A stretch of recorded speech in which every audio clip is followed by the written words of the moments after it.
Hola, bienvenido a Interapia, un podcast de Interapeutas.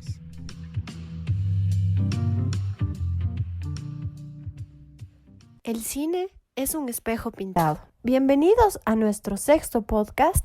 Mi nombre es Daniela Moreira, soy psicóloga clínica y trabajo con sesiones de Shinen Qigong en línea. Me acompaña Camilo Torres, psicólogo clínico, máster en terapia cognitivo-conductual y terapeuta dialéctico-conductual. Lo vemos todo el tiempo. Hay muchas personas que llegan a terapia prácticamente obligados por alguien más o porque están a punto de arruinar una relación que realmente les importa. Al inicio, ellos no pueden ver eso que resulta tan obvio para los que viven a su lado. Simplemente están confundidos y no entienden cómo llegaron ahí. Dentro de muchos trastornos psicológicos, los principales afectados son las personas de tu alrededor.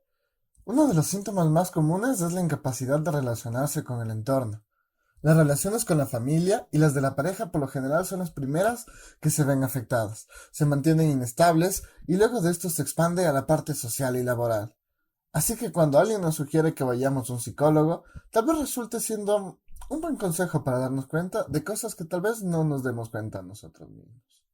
Dentro de consulta, de vez en cuando me gusta recomendar alguna película o un libro que contenga información valiosa para el caso. Me he dado cuenta de que es más fácil identificar con acciones que podemos observar. Hay veces que solo podemos entender nuestro propio comportamiento cuando lo vemos reflejado en alguien más. Es por eso que nos parece importante continuar con nuestra lista de trastornos en pantalla. Hoy hablaremos de uno de los trastornos más representados en la pantalla grande. Hay algo de estas personas que despiertan muchos sentimientos en todos nosotros. Sentimientos como miedo, ira, dolor, pero también curiosidad, pasión y a veces fanatismo. Hoy hablaremos del trastorno antisocial de la personalidad. A las personas que sufren de este trastorno usualmente son llamados sociópatas o psicópatas. Como una breve aclaración, tanto para la psiquiatría como para la psicología, ambos términos, sociopatía y psicopatía, entran dentro del trastorno antisocial de la personalidad, por lo que en este podcast se hablarán de ambos. Como un dato, ciertos investigadores hacen una diferencia entre ambos términos. Los psicópatas tienden a nacer con esta característica. Se cree que la psicopatía podría tener relación con características específicas en el cerebro. Los estudios han demostrado que los psicópatas tienen menos activación en ciertas áreas del cerebro. Estas áreas son las responsables de la regulación emocional y el control de impulsos. Los psicópatas en general tienen dificultades para generar vínculos emocionales con los demás. Por el contrario, sus relaciones suelen ser falsas y superficiales, en donde solo existe manipulación para su propio beneficio. Ven a las personas como sirvientes para ser utilizados con la intención de conseguir sus objetivos. Estas personas raramente sienten culpabilidad de sus comportamientos, no importa lo mucho que lastimen o hagan daño. Un ejemplo de psicopatías en series y en películas es la serie Dexter o Christian Bale en American Psycho, un psicópata americano, el título en español, mientras que en la vida real podemos observar casos como Ted Bundy en Estados Unidos o Jack el Destripador en Inglaterra. Mientras que se cree que los psicópatas nacen, los sociópatas se hacen. Se ha observado que la sociopatía es el resultado de factores ambientales, como es el caso de un niño o un adolescente en un hogar muy negativo, con pautas de educación disfuncionales, con abuso físico, abuso emocional o trauma infantil severo. Los sociópatas en general tienden a ser más impulsivos y erráticos en su comportamiento que los psicópatas. Aunque también tienen dificultades para formar apegos con los demás, algunos sociópatas pueden ser capaces de formar vínculos fuertes con un grupo o una persona con ideas afines. Es por eso que los psicópatas tienden a maquinar solos, mientras que tenemos el caso de Charles Manson, sociópata con 7 cargos de asesinato en primer grado y su grupo de seguidores. Cuando un sociópata se involucra en el comportamiento criminal, lo suele hacer de una manera tremendamente impulsiva. En gran medida no lo suelen planificar, y también existe una poca consideración por los riesgos y las consecuencias de sus acciones. Puede llegar a mostrarse enfadado y agresivo fácilmente, y a menudo presenta estallidos de violencia. Este tipo de comportamiento aumenta las posibilidades de que un sociópata sea atrapado por las autoridades y luego encarcelado. Pero cuidado, no todas las personas psicópatas o sociópatas tienen por qué ser violentas. La violencia no es un ingrediente necesario para un diagnóstico de trastorno de la personalidad antisocial, aunque a menudo está presente. Y es por eso que quiero hablar sobre este trastorno, porque a pesar de ser tan popular en el mundo mediático, poco se sabe de él, ya que las personas naturalmente rechazamos este comportamiento y rara vez nos adentramos más allá del espectáculo del horror de una noticia. Para poder entender estos personajes hay que poder dar una mirada más de cerca. Inclusive hay muchos mitos alrededor de estas personas, como que la mayoría de ellos son genios o altamente inteligentes, cosa que no es verdad, y ya lo explicaré más adelante. Creo que es importante entender este trastorno, porque por más que querramos mirar para otro lado o convencernos que este trastorno se limita a las historias de terror, es justamente negar el sufrimiento que estas personas y sus familiares pueden llegar a vivir.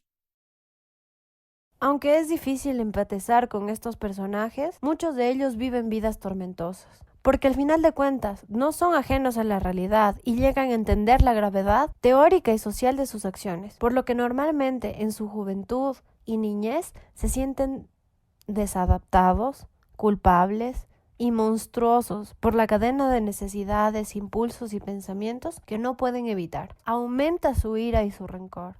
Irónicamente, quiero utilizar el cine para manera de rompecabezas, poder tener una imagen un poco más clara y acertada que la imagen de un tipo maquiavélico con planes perfectos en la cabeza para aterrorizar y matar a la población.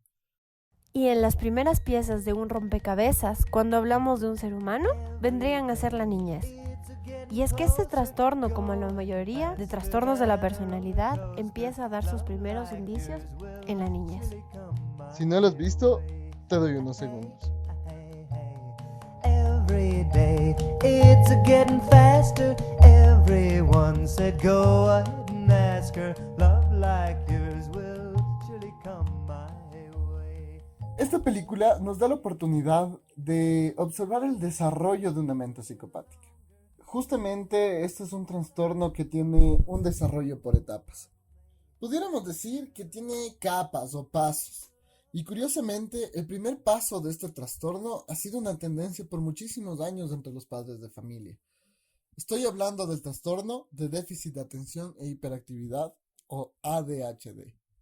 En la última década se teme que ha existido una cantidad enorme de diagnósticos erróneos sobre ADHD, tanto que merecen un capítulo aparte. Sin embargo, este trastorno es de especial interés como profesionales de salud y para el capítulo que nos conviene, porque como hemos dicho, es el precursor de un trastorno tan asustante como el antisocial. En la película podemos observar cómo Kevin sigue siendo tan solo un bebé y empieza a llorar y a llorar y a llorar, tiene una irritabilidad súper alta, mucho más de lo que un bebé normal tendría. En otra escena podemos ver también a su madre ayudándole a hacer una tarea del colegio de matemáticas, y podemos entender cómo sus profesores podían perder rápidamente la paciencia con él. La evolución de estos estados puede empeorarse con el ambiente. Es muy importante el entorno en donde se desarrolla el sujeto. Sin embargo, este no fue el caso de la familia de Kevin en la película, ya que, como se muestra, el núcleo familiar está bastante bien estructurado. Y como dije antes, un ejemplo real es el de Ted Bundy, que es bastante similar al caso de la película, porque tuvo una familia integralmente saludable, pero tuvo una evolución rápida. Anexamente, en la película podemos observar que Kevin tiene problemas para empezar a hablar hasta los 4 años, y que no están basados en un problema biológico porque lo revisan los doctores, sino más en un desinterés en comunicarse con los demás, sobre todo con su figura de poder, que es su madre. Es ahí donde podemos ver cómo el trastorno de déficit de atención evoluciona en un trastorno oposicional desafiante. El trastorno oposicional desafiante es una condición que se caracteriza por tener recurrentes comportamientos negativistas, desafiantes, desobedientes y hostiles, dirigido sobre todo a las figuras de autoridad, que debería persistir por lo menos durante 6 meses para ser diagnosticado. En esta condición se van viendo ciertas actitudes más allá de la hiperactivación que se encuentra en el ADHD. Por ejemplo, estas actitudes pueden ser accesos de cólera, discusiones con adultos, desafiar o negarse a cumplir las demandas, llevar a cabo actos que molestarían a otras personas, acusar a otros de sus propios errores, sentirse fácilmente molestado, mostrarse iracundo y resentido, ser rencoroso o vengativo. Estos niños y adolescentes usualmente están en constante problema con los sistemas sociales, es decir, que les va mal en el colegio, especialmente con las figuras de autoridad. Tienen problemas con la policía y están continuamente rondando hospitales. El trastorno posicional desafiante, a pesar que en esta película tiene un inicio temprano, puede tener un inicio tardío en la adolescencia. Entre más tarde un proceso mental en manifestarse, mejor es su pronóstico. Esto quiere decir que es más probable que la persona tenga la oportunidad de ser tratada. Por lo tanto, Kevin en la película evoluciona bastante rápido, diría yo. Entonces va a tener un peor pronóstico y será casi imposible llegar a tratarlo. Kevin justamente demuestra completa rebeldía ante la madre y se la refleja de diferentes maneras, como cuando están jugando la pelota y él no se la pasa de vuelta, la resistencia de dejar el pañal, solamente con la intención de molestar o frustrar a sus padres, entre otras actitudes desafiantes. Cabe recalcar que una característica muy común dentro de este trastorno es el maltrato animal. Se sabe que muchos asesinos en serie de la historia comenzaron maltratando, matando y diseccionando animales desde muy temprana edad. La muerte les atrae de una forma impulsiva. Y existen testimonios que reportan sentir una necesidad muy similar a la que sentiría un alcohólico con la bebida o cualquier otro adicto con su sustancia. La tercera etapa es un trastorno de la conducta, el cual es un patrón de comportamiento repetitivo en el que se violan los derechos básicos de la otra persona, o también importantes normas sociales. Este trastorno suele provocar en las personas un deterioro clínico significativo de la actividad social, académica, laboral, y se los presenta en diferentes contextos. Se los encuentra en el hogar, en la escuela, en la comunidad, a estas disfunciones. Y hay que recordar que esta etapa puede desarrollarse antes de los 10 años y esto se va a denominar un inicio temprano, el cual, repito, va a tener muy mal pronóstico. 2 de cada 4 niños y 1 de 4 niñas pasarán a la siguiente y última etapa, el trastorno antisocial de la personalidad, el cual solo puede ser diagnosticado cuando la persona ya cumple la mayoría de edad, o sea, los 18 años. ¿Y sabes qué pasa cuando la persona llega ya a desarrollar este trastorno después de los 18 años? Es ahí cuando surgen la mayoría de los cuentos de terror. A pesar que no necesariamente todos los sujetos con esta condición llegan a ser violentos, o sea, asesinos en serie, llegan a tener un estilo de vida delictivo encubierto. Estas historias han llegado a Hollywood y se han convertido en películas que han roto récords desde siempre, como Hannibal, La Naranja Mecánica o Seven. Lamentablemente, el trastorno antisocial de la personalidad es uno de los menos estudiados, debido a que los sujetos raramente buscan ayuda psicológica o tengan alguna intención de cambiar. Y a pesar de que comúnmente se cree que es incurable, la verdad es que sí se pudiera llegar a tratar, pero faltan estudios al respecto. Por el momento, se ha observado que las personas con síntomas leves reaccionan bien al tratamiento cognitivo-conductual.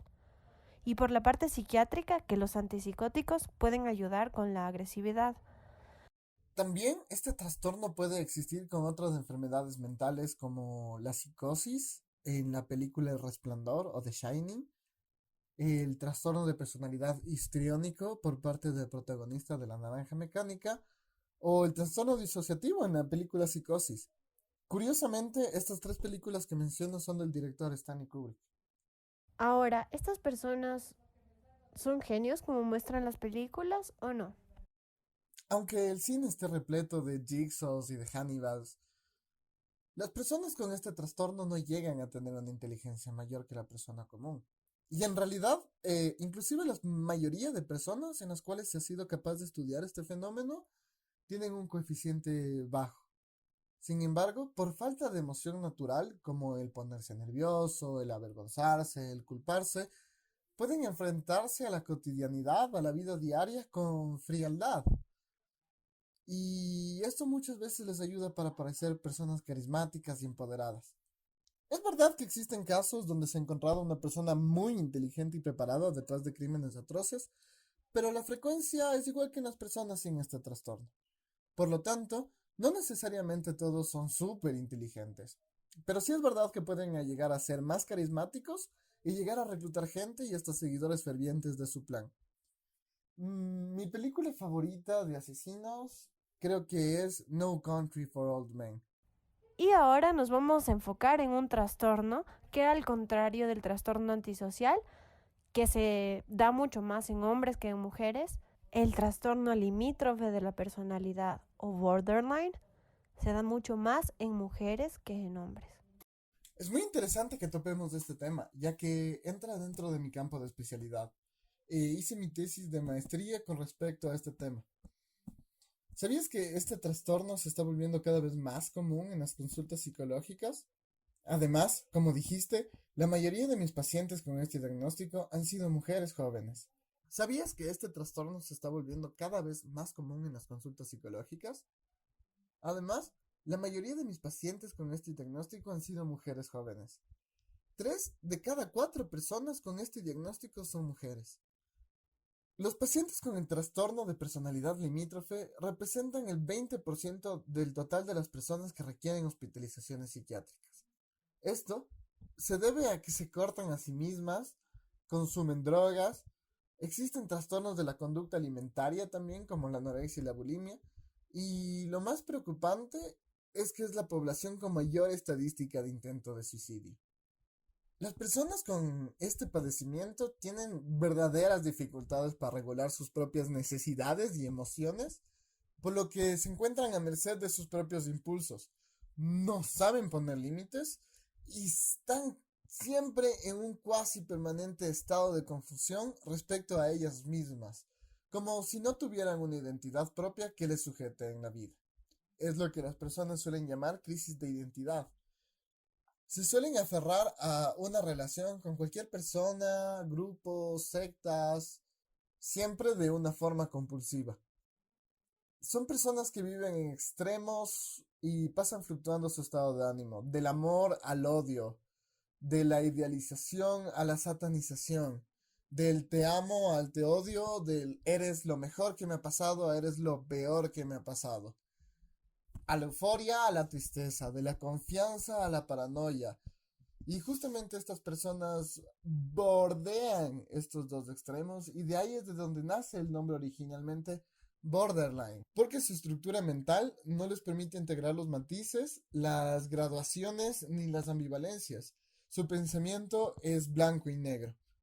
Su comportamiento sexual puede llegar a ser promiscuo por su necesidad de aprobación y constante deseo de llenar vacíos. Pero cuando sí llegan a tener una relación, normalmente estas relaciones llegan a ser problemáticas, ya que se emparejan con personas que también tienen algún diagnóstico psicológico. Buscan a estas personas porque se sienten identificadas y entendidas. Pero lastimosamente esto no suele terminar en relaciones saludables. En resumen, este trastorno llega a afectar en 3 áreas principales. Primero, la inestabilidad en las relaciones interpersonales. Segundo, la inestabilidad en la autoimagen, es decir, luchan todo el tiempo por definir su personalidad, siendo totalmente incapaces de observarse y definir su identidad.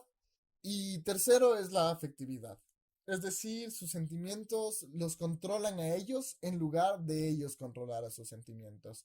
Aunque es algo que nos pase a muchas personas, en estas personas es a un nivel extremo, en donde ya no es saludable, como si es que la persona estuviera completamente fuera de sí. Si es que el trastorno antisocial, la característica terapéutica es la ausencia, hablando de los pacientes que van a terapia, en los pacientes limítrofes es el abandono.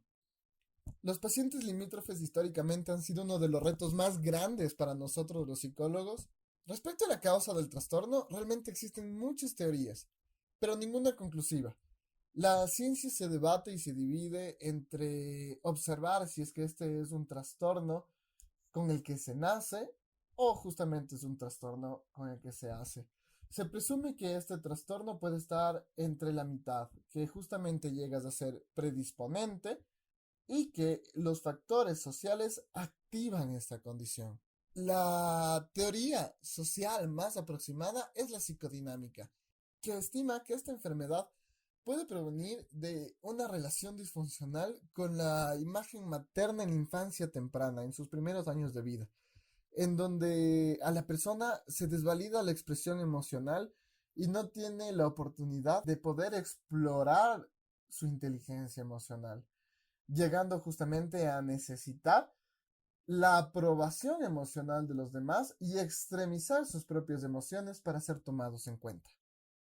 En esta ocasión vamos a hablar de una serie que podemos encontrar en Netflix y que de principio a fin llamó extensamente mi atención. Crazy Ex-Girlfriend, o La Exnovia Loca, es una serie de la cual no quiero dar demasiados spoilers para que puedan verla por ustedes mismos, así que trataré las cosas más importantes. She's the crazy ex-girlfriend. What? No, I'm not. She's the crazy ex-girlfriend. That's a sexist term. She's the crazy ex-girlfriend. Can you guys stop singing for just a second? She's so broken inside. The situation's a lot more nuanced than that. C-R-A-Z-Y. Okay, we get it. Crazy ex-girlfriend. Es un show que logra algo en lo que muchos han fracasado. Por lo general se presentan a las personas con trastornos como héroes, como genios, como villanos, o como si su trastorno justificara que sean una persona mala o por el contrario que sean una persona maravillosa.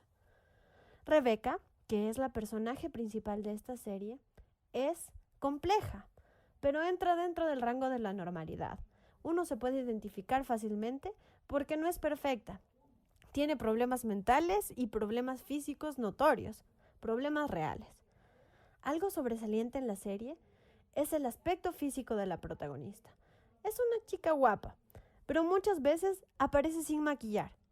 Y digo totalmente sin maquillar. En pijama, llorando, aparece guapa y también fea. Una cosa que llama poderosamente la atención es que esta protagonista sufre cambios de peso de temporada a temporada que no son para nada escondidos ni tampoco son discutidos dentro de la serie. Y es interesante que la serie demuestre esto porque muchos pacientes tienen y vienen con picos y olas de motivación. Entonces es común que lleguen a la sesión totalmente motivados y después de días o semanas se sienten otra vez totalmente inadecuados y fracasados y ven imposible que realicen un cambio verdadero. Y me acordé de esto por lo que dices que la protagonista sube y baja de peso. Muchas veces nuestra conducta alimenticia es un buen indicador de nuestra salud mental. Pues sí, el programa en sí, en un inicio, parecería una típica comedia romántica, superficial y alegrona, porque además es presentado como un musical colorido, pero poco a poco vas descubriendo que algo más profundo y mucho más radical se esconde en el centro de este show. En los capítulos se va mostrando la profunda obsesión de la protagonista por una expareja, la irrealidad de sus pensamientos, sus ataques de ansiedad, sus fijaciones, hasta que por fin, en la tercera temporada, la personaje recibe el diagnóstico psicológico de parte de su psicóloga de confianza, que al menos yo ya me venía esperando. Este diagnóstico fue el de personalidad limítrofe, lo cual fue definitivamente un punto de giro en el show. Existe una escena en donde apenas le dan el diagnóstico, Rebecca, claramente en negación, va corriendo a un baño y busca en internet y realiza una prueba de esas que existen tanto circulando por el internet para ver si tiene el trastorno de personalidad y termina marcando 9 de los 10 ítems de la lista. Les voy a contar cuáles son los 10 parámetros para este diagnóstico. Primero, esfuerzos frenéticos para evitar ser abandonado por amigos y familiares. Segundo, relaciones interpersonales inestables que alteran entre la idealización, estoy tan enamorado, y la devaluación, lo odio. Tercero, autoimagen distorsionada e inestable, que afecta el estado de ánimo, valores, opiniones, metas y relaciones. Cuarto, conductas impulsivas que pueden tener resultados peligrosos tales como gasto excesivo, sexo no seguro o abuso de sustancias. Quinto, comportamiento suicida y automutilación. Sexto, periodos de intenso estado de ánimo depresivo, irritabilidad o ansiedad que duran unas pocas horas o unos pocos días. Séptimo, sentimiento crónico de aburrimiento o vacío. Octavo, ira inapropiada, intensa o incontrolable, a menudo seguida por vergüenza y culpa. Noveno, síntomas disociativos, desconectarse de los pensamientos o sentimientos de identidad.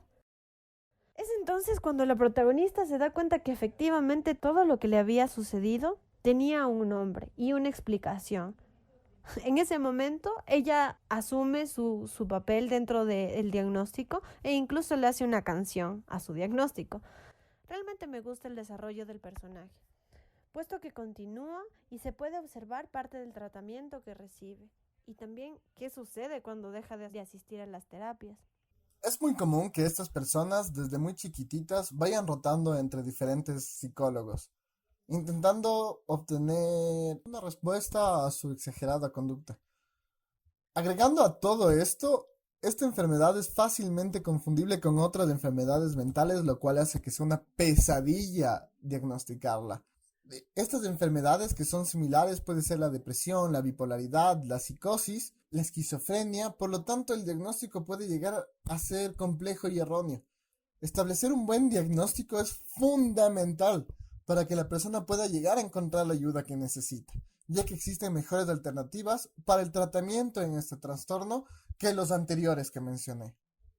En la serie se muestra que el trastorno no termina el momento que existe un diagnóstico. Por el contrario, nos da una perspectiva realista de lo que sucede dentro de una terapia, lo importante que es la continuidad para que el terapista pueda llegar a conocer en más profundidad a la persona y pueda abordar los temas más abiertamente. Rebeca, al igual que muchas personas con diagnósticos clínicos, lleva una vida bastante normal, alcanzando reconocimiento en su profesión y estudios, pero su punto débil son las relaciones interpersonales, en donde todo se dificulta, ya que se activan todos los síntomas de su enfermedad. Y cuando esto sucede, se puede observar realmente la gravedad del trastorno, ya que lleva conductas extremadamente riesgosas y autodestructivas, incluyendo intento de suicidio. Como dije, los pacientes en este trastorno suelen tener un altísimo grado de abandono de la terapia, y no solamente porque el paciente abandona la terapia, sino porque las terapeutas se rinden y se hartan de ellos. Y esto era mayormente verdad hasta el año 1993, cuando la psicóloga Marsha Linehan, la cual también sufría de este trastorno, desarrolló la terapia dialéctica conductual, que combina técnicas de la teoría cognitivo-conductual en conjunto con técnicas milenarias curativas del Oriente. Esta terapia pone énfasis en el equilibrio fundamental que existe dentro de terapia y además en la vida, que son dos cosas que en un principio parecería llegar a ser contrarias, pero que en realidad deben existir juntas para que sean posibles. Y esta es la aceptación y el cambio. Es enternecedor ver en la serie que en algunos momentos Rebeca saca los libros de su terapia de dialéctica conductual y realiza los ejercicios que su terapeuta le recomienda. Esto permite normalizar el tratamiento para las demás personas y refleja también el compromiso y esfuerzo que los pacientes necesitan para realmente ver una mejoría. En la serie también se trata el tema del suicidio, de una forma más apropiada que en otras series, como 13 razones por qué, en donde después de una escena muy gráfica de cómo sucedió la muerte, se muestra y se da a entender que los demás son causantes del suicidio, dejando a las personas con una idea incompleta y sesgada acerca de las motivaciones internas que hubo detrás de este acto. Esto puede causar en los observadores sensibles un trauma e incluso llevar a comportamientos suicidas a personas que se encuentren en estado vulnerable. En Crazy Ex-Girlfriend tratan de mostrar toda la decadencia, la ansiedad y el descontrol de la personaje, sus distorsiones de pensamientos serios con respecto a otros y a sí misma. Es decir, se muestra casi paso a paso el proceso que la lleva a este punto y a esta decisión. Todos los que estamos interesados en la salud mental, ya sea porque tenemos algún familiar o nosotros mismos sentimos una necesidad o una curiosidad mayor de entendimiento sobre el tema, estamos siempre hambrientos de encontrar producciones que relaten de una forma realista la historia de un personaje con una psicopatía en los medios. Y creo que esta serie lo consigue de una forma espectacular. Además que todos los personajes tienen su proceso de maduración y problemas personales, la serie es una sátira frente a muchas concepciones cerradas acerca de temas controversiales, como las relaciones de pareja, el feminismo, los movimientos LGTBI, etc. Por último, el mensaje que deja en sus últimos episodios es poderoso y consistente con lo que se ha ido desarrollando durante todos los capítulos. Las personas con TLP, trastorno límite de la personalidad, como dijimos, llegan a extremizar la percepción que tienen hacia las personas, especialmente a sus parejas, fluctuando entre una semana eres mi salvador y la siguiente semana eres mi vengador. Y cuando decimos extremizar, es extremizar, tanto así que saben poner todo el peso y la responsabilidad de la salud mental en sus parejas. Entonces encontramos que estas personas continuamente amenazan con matarles o matarse. Existen conductas como el acechar a su pareja, ponchar las llantas, mandar cartas amenazantes, además de múltiples intentos de suicidio. Una vez en mi consulta llegó una paciente enyesada y cuando le pregunté qué le pasó en su brazo, me contó que se botó del balcón la semana anterior mientras estaba terminando con su novio. Los limítrofes más populares en la historia son Romeo y Julieta, una conducta amorosa tan obsesiva y fundida que termina en la muerte dramática. Lamentablemente, esta obra, que fue originalmente diseñada para eso, para ver los absurdos e incoherencias del amor joven, fue de alguna manera tergiversada a ser el ideal romántico de muchas personas, y eso es increíblemente peligroso.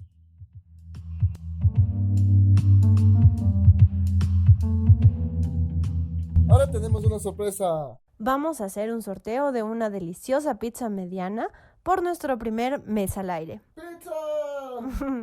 Los requisitos son sencillos y son 3. En primer lugar, quiero que nos comentes cuál es tu película de sociópata o de asesinos favorito. El segundo es que nos des like en esta publicación y en nuestra página oficial de Interapeutas en Facebook. El tercero es que le des un like a la página de Noi Cafetería. Les dejaremos los links necesarios en la descripción. El sorteo se realizará en la ciudad de Quito y sus alrededores. Que tengas muchísima suerte y nos vemos en el siguiente podcast. Tienes una semana para participar. Eso quiere decir que cuando nuestro siguiente podcast salga, ya tendremos un ganador y nos acercaremos a ti para que nos des todos tus datos y entregarte esa deliciosa pizza. Un abrazo y hasta luego.